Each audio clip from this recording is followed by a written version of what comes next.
क्या वाकई में एक माँ अपने 4 साल के मासूम बच्चे की हत्या कर सकती है? एक सच्ची कहानी जिसमें एक माँ अपने 4 साल के मासूम बच्चे के साथ ऐसी दरिंदगी करती है, जिसकी पूरी कहानी जब आप सुनिएगा तो आपके रोंगटे खड़े हो जाएंगे, आपका रूह कांप जाएगा।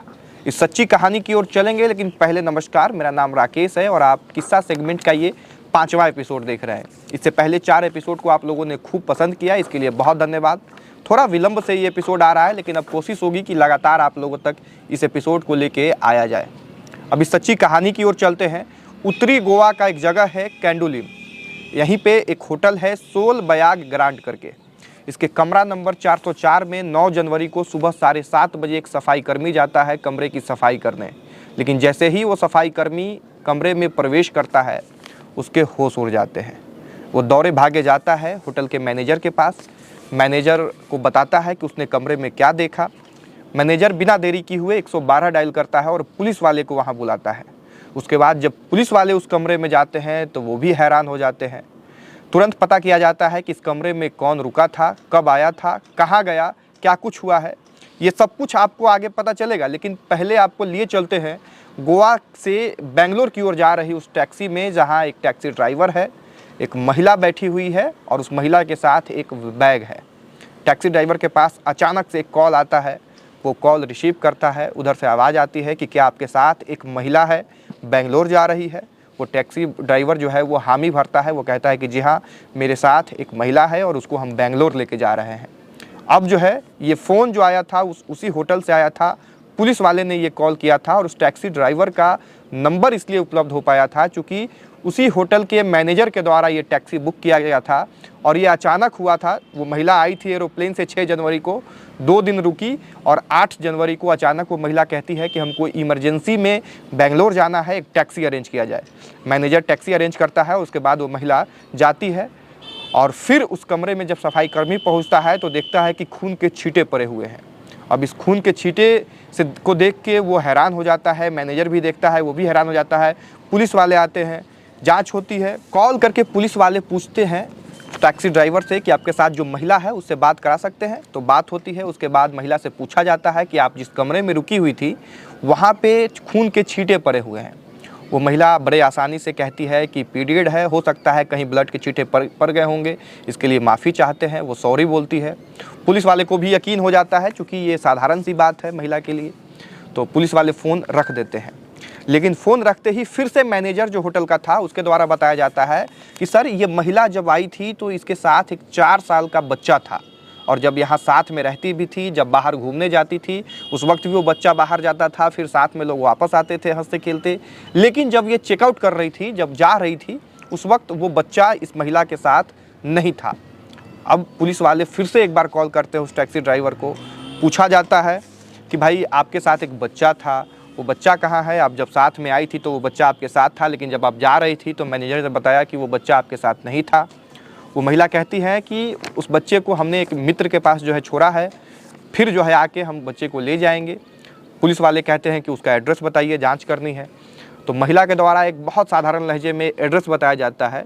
फ़ोन फिर से रख दिया जाता है और पुलिस वाले फिर से जब उस एड्रेस को जांच करते हैं तब उनके होश उड़ जाते हैं और ये बात समझ में आ जाती है कि इस पूरे मामले में ज़रूर कुछ न कुछ गड़बड़ है, क्योंकि वो एड्रेस ही फेक था। वो एड्रेस जो है वो वहाँ था ही नहीं। ऐसे में पुलिस वाले जब ये कंफर्म हो जाते हैं कि कुछ गड़बड़ है तो एक बार फिर से वो कॉल करते हैं टैक्सी ड्राइवर को और पूछते हैं। इधर से जो इंस्पेक्टर थे उनका नाम था परेश नाइक। परेश नाइक फिर से जो है जब कॉल करते हैं तो टैक्सी ड्राइवर फ़ोन उठाता है। उससे पूछते हैं कि अभी एग्जैक्टली आप कहाँ हो? तो टैक्सी ड्राइवर जो है वो कहता है कि हम कर्नाटक के चित्रदुर्ग करके एक जगह है जो इस होटल से लगभग 562 किलोमीटर की दूरी पे है। लगभग 11 घंटे का समय इनको लगा था यहाँ तक पहुँचने में।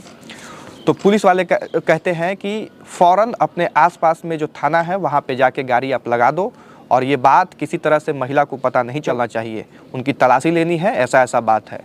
वो टैक्सी ड्राइवर भी डर जाता है क्योंकि कानून के झोल झाल में वो साधारण सा व्यक्ति फंसना नहीं चाहता।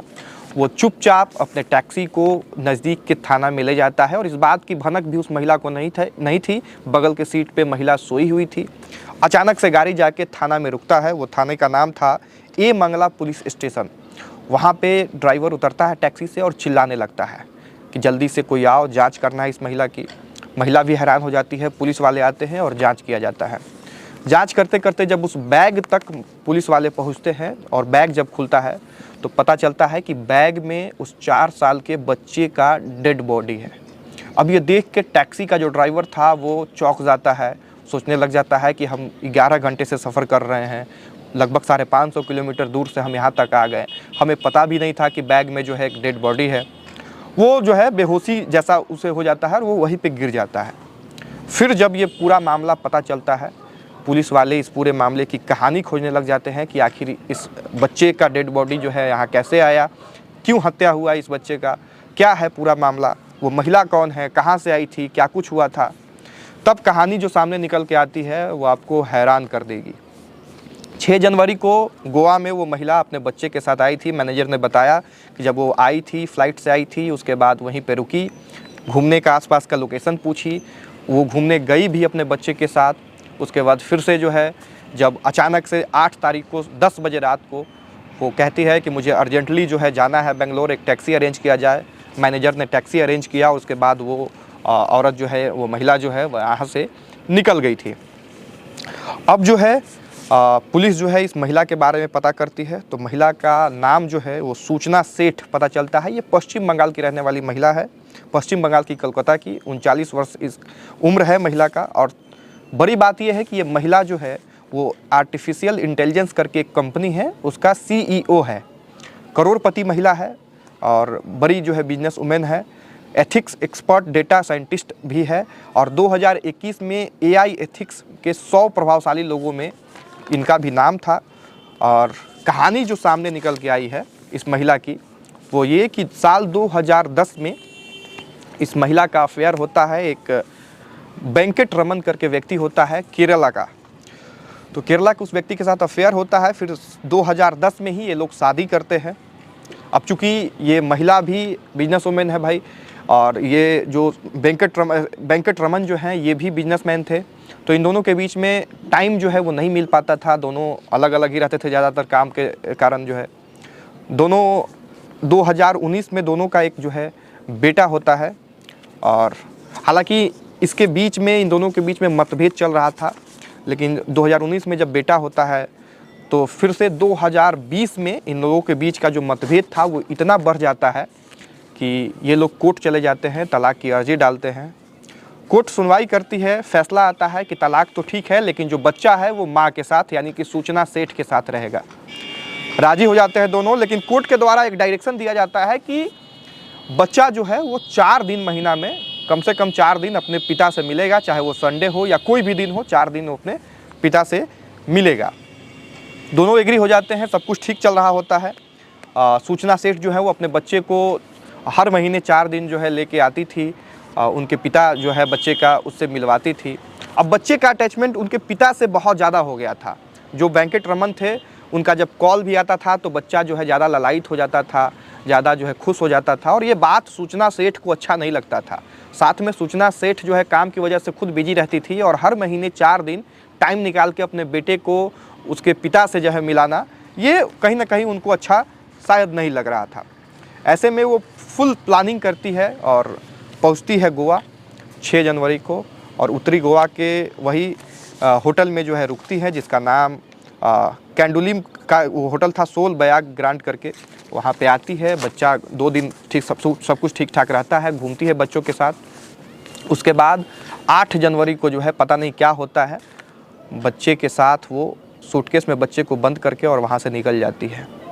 अब ये जो है इसलिए भी इस कहानी को ज़्यादा जो है लोग देख रहे हैं, इसके बारे में चर्चा कर रहे हैं, क्योंकि एक माँ अपने बेटे को ऐसे कैसे मार सकती है। हालांकि इसके बारे में जो जानकारी निकल के सामने आई है अभी वो ये कि अदालत में भी ये सूचना सेठ जो है वो कोऑपरेट नहीं कर रही है, कुछ बोल नहीं रहे हैं। इसके लिए बजाबते एक चिकित्सक को भी जो है नियुक्त किया गया है और जांच हो रही है बजाबते कि क्या कारण है कि सूचना सेठ नहीं बोल रही है, क्या उनका दिमागी हालत उस कंडीशन में नहीं है या फिर क्या कुछ हुआ है। लेकिन सवाल यही खड़ा होता है कि क्या एक महिला अपने बेटे को बस इसलिए मार सकती है कि उसे अपने पति को सबक सिखाना हो। एक पति को से बदला लेने के लिए अपने ही बेटे को इस तरह से मार देना, इसके बारे में लोग कहीं ना कहीं जो है अचंभित हैं, हैरान हैं, सोचने पे मजबूर हैं। हालांकि गोवा पुलिस का इस पूरे मामले में बहुत जो है सक्रिय रवैया रहा और सराहनीय रहा, चूँकि जसपाल सिंह जो गोवा के डीजीपी हैं उन्होंने खुद इस पूरे मामले के बारे में बताया भी और पुलिस जो है एक्टिव होकर इस पूरे मामले की जांच भी कर रही थी। तो ये जो है एक कहानी है और अभी इस पूरे मामले में और जांच चल रही है। जो कुछ भी सामने आएगा वो सबके बीच जो है आएगा ही। बाकी चूँकि ये एक अनोखा कहानी था, एक अचंभित करने वाला कहानी था, एक हैरान करने वाला कहानी था, इसलिए इसे किस्सा के इस एपिसोड में हमने शामिल किया है। आपको क्या कुछ कहना है वो कमेंट बॉक्स में आके लिखिएगा। इस वीडियो को यहीं समाप्त करते हैं।